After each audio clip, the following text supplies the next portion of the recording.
Guys Rakshabandhan में बहन अपने भाई के कलाई पर राखी बांधती है और प्रार्थना करती है कि उसका भाई हमेशा खुश रहे। भाई भी बहन के प्रति अपने कर्तव्यों को जाहिर करता है और यह प्रतिज्ञा भी करता है कि वह हर परिस्थिति में अपने बहन की रक्षा हमेशा करेगा। रक्षाबंधन का यह फैक्ट लगभग सभी को पता होता है, लेकिन क्या आपके मन में कभी इस तरह के सवाल नहीं आते कि आखिर क्यों, कब और कैसे शुरुआत हुई होगी रक्षाबंधन की? इसका इतिहास क्या होगा? और अगर इस तरह के सवाल आपके मन में हैं तो बने रहिए मेरे साथ वीडियो के लास्ट तक। उम्मीद करता हूं कि इस वीडियो को पूरा लास्ट तक देखने के बाद आपके मन में रक्षाबंधन को लेकर कोई भी सवाल शेष नहीं रह जाएगा। तो चलिए जानते हैं रक्षाबंधन से जुड़े साक्ष्यों और कथाओं को। हाय गाइज, मेरा नाम है अरविंद, आप देख रहे हैं आखिर क्यों।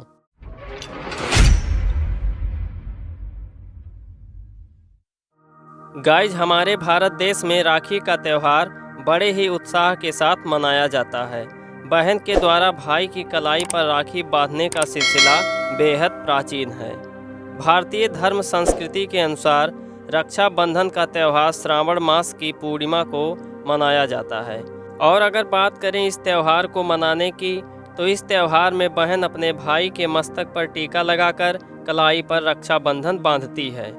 और इस त्यौहार में ये ज़रूरी बिल्कुल नहीं है कि इसे केवल सगे भाई बहन ही मना सकते हैं, बल्कि इसके बजाय कोई भी स्त्री किसी भी पुरुष को अपना भाई मानकर उसे राखी बांध सकती है और पुरुष भी उसे अपनी बहन मानकर उससे राखी बंधवा सकता है। खैर, ये सभी बातें तो आजकल सभी जानते ही हैं, लेकिन वो बातें जो लगभग सभी को नहीं पता होता है कि इसकी शुरुआत कब, क्यों और कैसे हुई। तो बात करते हैं इतिहास और पुराण के उन पन्नों की जहां से रक्षाबंधन की शुरुआत होने का संकेत मिलता है। वैसे तो इसकी शुरुआत कब हुई थी, इसके बारे में स्पष्ट कोई नहीं जानता, लेकिन इतिहास के पन्नों में इसकी शुरुआत लगभग 6000 साल पहले की बताई गई है। इसके कई साक्ष्य इतिहास के पन्नों में दर्ज भी हैं। इतिहास के साथ साथ पुराणों में भी रक्षाबंधन की शुरुआत के कई साक्ष्य मिलते हैं। भविष्य पुराण के अनुसार जब देव और दानवों में युद्ध शुरू होता है, तब दानव देवों पर हावी होने लगते हैं, जिसे देख भगवान इंद्र घबरा कर देव गुरु बृहस्पति के पास चले जाते हैं। और जब इंद्र बृहस्पति को देव और दानवों के बीच चल रहे युद्ध के बारे में बता रहे होते हैं, तब इंद्र की पत्नी इंद्राणी भी वहां बैठी सब सुन रही होती हैं।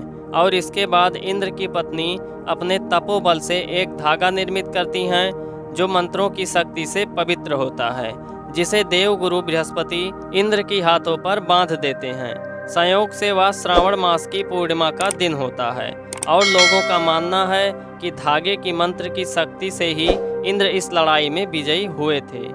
इसी प्रकार की एक पौराणिक कथा है दानवेंद्र राजा बलि और माता लक्ष्मी की। दरअसल जब भगवान विष्णु वामनावतार में दानवेंद्र राजा बलि से 3 पग भूमि मांगकर उससे सब कुछ दान में ले लेते हैं और जिसके बाद बलि को रसातल में शरण लेनी पड़ती है, तब बलि अपने भक्ति के बल पर भगवान विष्णु को दिन रात अपने सामने रहने का वचन ले लेता है, जिससे माता लक्ष्मी भगवान विष्णु के घर न लौटने से अत्यंत व्याकुल हो जाती हैं। और इसके बाद माता लक्ष्मी नारद मुनि द्वारा बताए गए एक उपाय का पालन करते हुए राजा बलि के पास जाती हैं और राजा बलि को रक्षाबंधन बांधकर अपना भाई बना लेती हैं और उपहार स्वरूप अपने पति भगवान विष्णु को वापस ले आती हैं। और उस दिन भी श्रावण मास की पूर्णिमा का तिथि होता है और ऐसा माना जाता है कि तभी से रक्षाबंधन की शुरुआत हुई। इसके अलावा एक प्रचलित कथा है महाभारत काल की, श्री कृष्ण और द्रौपदी की। कहते हैं एक युद्ध के दौरान श्री कृष्ण के हाथों में चोट लग जाती है, उनकी एक उंगली से खून बहने लगता है, जिसे देखते ही द्रौपदी अपनी साड़ी में से एक टुकड़ा चीरकर कृष्ण की उंगली पर बांध देती हैं और कृष्ण भी किसी भी संकट में द्रौपदी की सहायता करने का वचन दे देते हैं।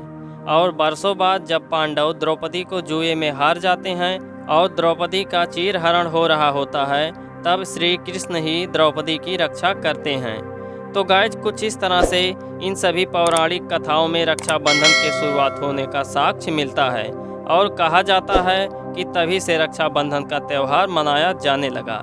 लेकिन अगर हम वहीं इतिहास के पन्नों को देखते हैं तो इसमें सबसे पहला नाम आता है रानी कर्णावती और सम्राट हुमायूं का। इतिहास के पन्नों में दर्ज ये पहले साक्ष्य माने जाते हैं।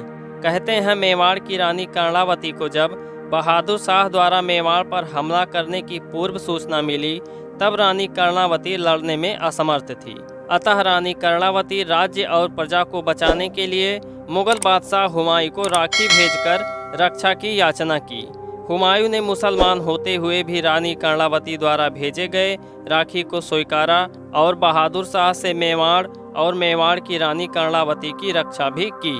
और ऐसा कहा जाता है कि तभी से रक्षाबंधन प्रचलन में आया। इसके बाद इतिहास के पन्नों में दर्ज दूसरे साक्ष्य के रूप में नाम आता है अलेक्जेंडर और पुरु का।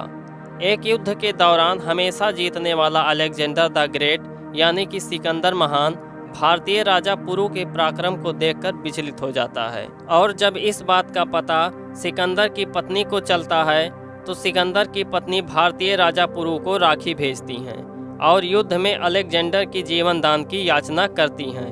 राजा पुरु भी अलेक्जेंडर की पत्नी को अपनी बहन मान लेते हैं और राखी को भी स्वीकार कर लेते हैं। इस प्रकार युद्ध की समाप्ति हो जाती है। तो गाइस, जिस तरह से हमने उन पौराणिक कथाओं को भी देखा और इतिहास के पन्नों को भी, जिसमें रक्षाबंधन की शुरुआत होने का साक्ष्य मिलता है, और दोनों में हमने यही पाया कि रक्षाबंधन की शुरुआत सगी बहनों ने नहीं किया था। खैर, भले ही रक्षाबंधन की शुरुआत सगी बहनों ने नहीं किया, लेकिन इससे उनका एक ही उद्देश्य जुड़ा था और वो उद्देश्य था रक्षण का। फिर चाहे वो रक्षण हुमायूं द्वारा रानी कर्णावती की गई हो या फिर पुरु द्वारा अलेक्जेंडर की, एक तरह से रक्षाबंधन की शुरुआत तो हो ही जाती है। सो गाइज, आई होप अब आपके मन में रक्षाबंधन से रिलेटेड जितने भी सवाल थे, जैसे कि रक्षाबंधन की शुरुआत कब हुई, कैसे हुई और क्यों हुई, इन सारे सवालों के जवाब मिल चुके हैं। उम्मीद करता हूँ यह वीडियो आपको पसंद आया होगा। इसी तरह की वीडियोज़ को देखने के लिए चैनल को सब्सक्राइब कर लें। मैं मिलता हूँ आपसे अगले वीडियो में एक नए टॉपिक के साथ। तब तक के लिए नमस्कार।